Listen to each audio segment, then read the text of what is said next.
Bonjour à tous, bienvenue sur cette chaîne consacrée aux filles. Encore une vidéo de filles? T'es sûr que tu veux pas faire quelque chose de plus original? Heureusement pour vous,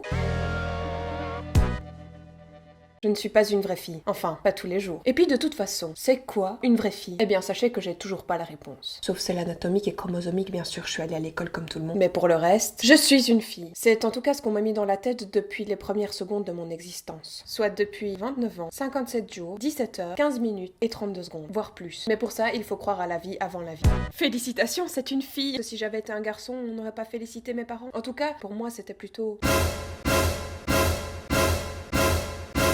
J'étais super moche. Oui, un bébé peut être moche. Bref, je suis une fille parce qu'on m'a dit que j'étais une fille. Par contre, je sais toujours pas si c'est mon conditionnement qui fait que je me comporte comme telle, ou si on est génétiquement programmé pour le maquillage, les jupes, les talons hauts, les cheveux longs, la cuisine, la jalousie, les ragots. Oh, féministe, je vois déjà la lame de votre couteau plantée dans mon cœur. Ne me tuez pas.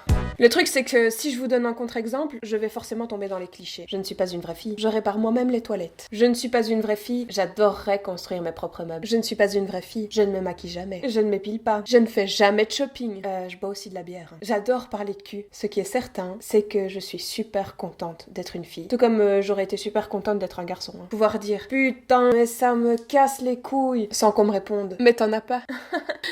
Non, mais juste, enfin, tu vois, c'est parce que, bon, bah, t'es une fille. Enfin, bon, t'en as pas, quoi. Pour pouvoir faire pipi debout. Bien plus pratique. Et plus hygiénique, si on calcule bien. Les hommes ont quand même 2 fois moins de risques de se choper une bactérie en allant aux toilettes. S'ils n'oublient pas de se laver les mains. Et puis ça coûte moins cher. Ils ne payent pas Madame Pipi juste pour faire pipi, eux. Et en général, ils ne tirent pas la chasse. Bon, ils baissent pas non plus les lunettes des WC. Soit, fille ou garçon, j'ai vraiment hâte de partager avec vous tout ce qui se passe dans ma tête. En fait, c'est pas vrai, hein. Je m'épile parfois.